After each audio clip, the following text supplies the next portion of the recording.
Olá, o que vou relatar aqui não aconteceu comigo, mas sim com o meu pai, quando ele tinha seus 19 anos, na década de 80.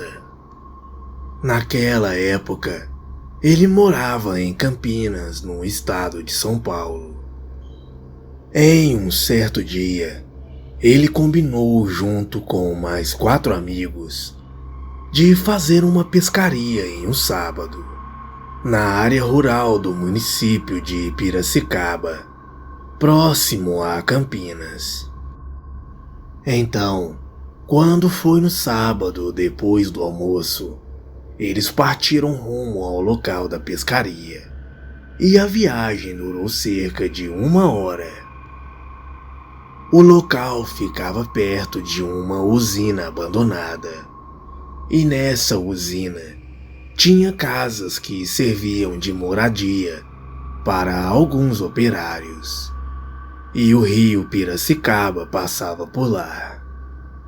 Meu pai aprontou as coisas para a pescaria, varas, iscas e o resto das coisas para passarem a noite ali. Em uma das casas que havia naquela usina abandonada, logo iriam descobrir que foi uma péssima ideia. Eram 3 horas da tarde. Meu pai e os outros pescavam no rio. Não pegaram muitos peixes, mas a pescaria foi muito boa. Eles pescaram até às 6 horas da tarde. Já estava escuro, e eles pretendiam armar uma rede dentro do rio, mas acabaram desistindo, pois o rio estava muito cheio devido às chuvas, e entrar lá seria perigoso. Então resolveram arrumar as coisas para dormir, dentro de uma casa na usina abandonada. A usina era enorme e não funcionava há muito tempo. Antes de dormir, meu pai e os outros fizeram um lanche com alimentos que eles tinham levado e ficaram conversando até o sono chegar. Em torno das 22 horas, eles foram dormir. Durante a madrugada, meu pai e seus amigos acordam com um barulho muito forte. A casa tinha um corredor largo e comprido, com uma pequena janela lá no fundo. Um dos amigos do meu pai pergunta: "Que barulho é esse?" E meu pai responde: "É algo que está amarrado na janela e está batendo com o vento."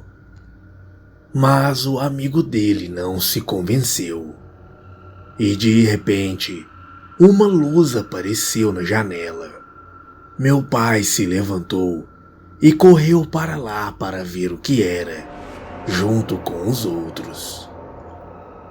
Lá fora, eles viram um carro, um Fusca com um farol alto.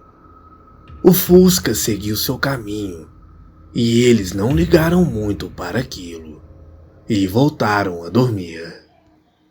Era uma noite um pouco fria, devido às chuvas recentes. Porém, no outro dia de manhã, meu pai, dando uma volta pelo local, viu que o lado para onde o Fusca tinha ido na noite anterior havia apenas uma enorme ribanceira. E não havia marcas de pneu na estrada, mesmo ela estando molhada devido às chuvas. Meu pai ficou muito apreensivo com aquilo. E os outros também. No mesmo dia, eles arrumaram suas coisas e foram embora. Meu pai pensou naquilo a viagem inteira. O que poderia ser aquilo? O espírito de alguém que caiu naquela ribanceira? É um mistério que intriga o meu pai, até mesmo nos dias de hoje. Boa noite.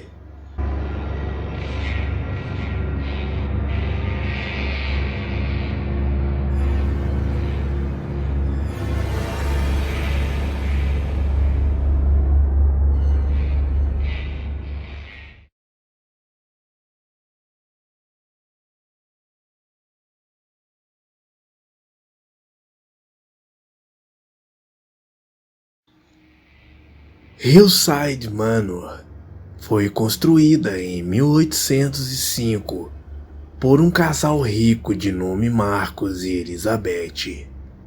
Por 2 anos, Marcos e Elizabeth viveram na mansão e se tornaram mais e mais reclusos, raramente deixando a casa. E rumores sobre magia negra e depravação começaram a se espalhar durante aquele tempo.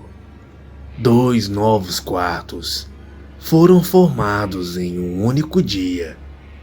Após a conclusão dos quartos, tanto Elizabeth quanto Marcos morreram por autoenvenenamento. Hillside Manor continuou vazia por 5 anos, até ser comprada por um viúvo chamado Thomas Bray.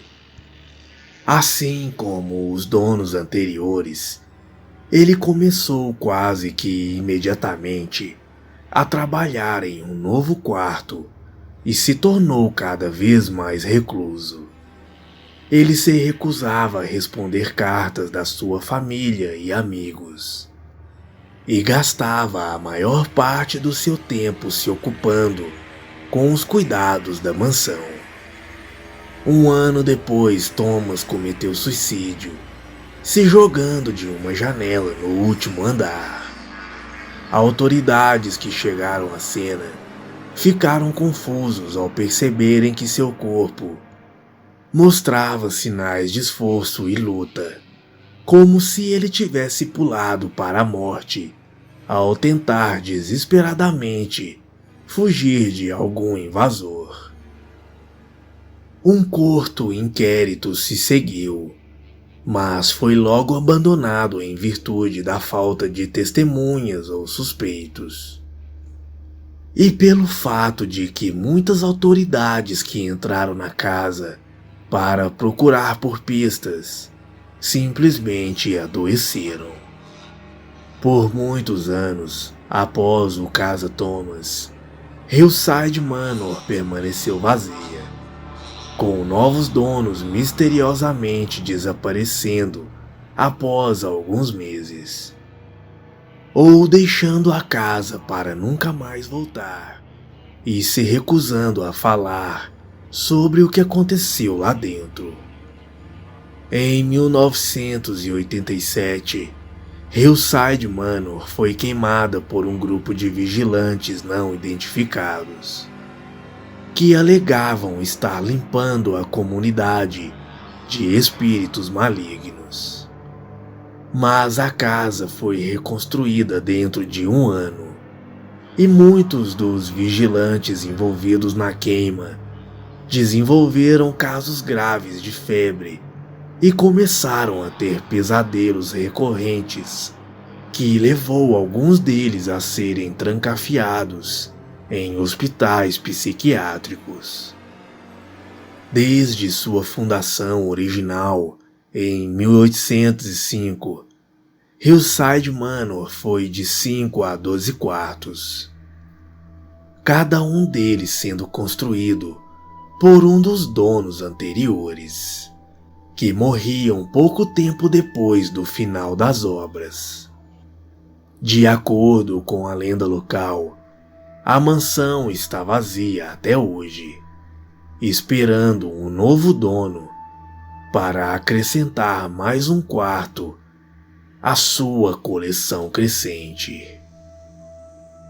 Boa noite.